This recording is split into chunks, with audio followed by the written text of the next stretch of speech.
চট্টগ্রামের চন্দনাইশ উপজেলার দোহাজারী পৌরসভাত আফুর হরে রহিমা আক্তার নামে এক নববধূর মর্মান্তিক মৃত্যুই।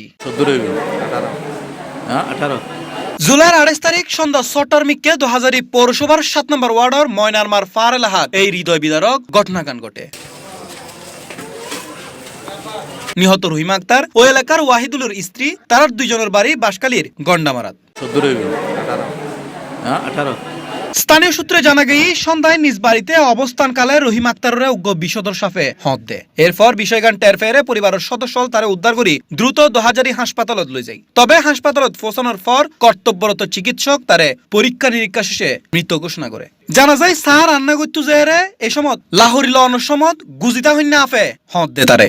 আর আজমনে বর্তমান ডাহেলো জানার পরে আগর দিয়ে সাইড দিয়ে বেসিলেন পোড়ার করে ঘুরেছিলেন। তখন হইতে আয় বান্দার দিকে হয়তো বান দিয়ে হয়ে যাতে চলা তুলে তো আড়িয়ে বেড়াইও 200 হাত আড়িয়ে দেবে রিক্সা তুড়িয়ে আসে আইয়ার গাড়ির দরফার বেশি দরফারানোর পরে ইয়ান দিয়ে ওই শুনি ডাক্তার দোয়ানি দেশে যাবারি তারা কি না হাড়ে তুড়িয়ে 2000-এর মুখ দেখছি এরপরে সাইডে অজ্ঞান হয়ে গেছে। এই হাসপাতাল গেলে এরা ডাক্তার মৃত্যু ঘোষণা করেছে। স্থানীয় জানায় কিছুদিন আগে ওয়াহিদুল ও রহিমার বিয়ের অল্প কিছুদিনের মধ্যে নববধূর এন আকস্মিক ও অকাল মৃত্যুতে পরিবারের নামে এসি গভীর শোকের ছায়া। এ ঘটনায় পুরো ময়নারমার ফারেলাহাত সৃষ্টি শোকের মাতম।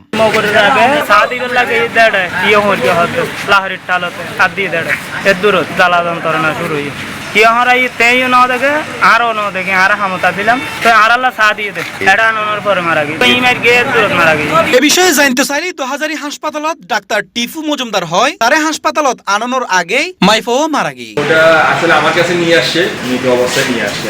এমনি ওই যে ওনার আশেপাশে যারা গার্জিয়ান ছিল ওরা বললো সাপে কাটছে।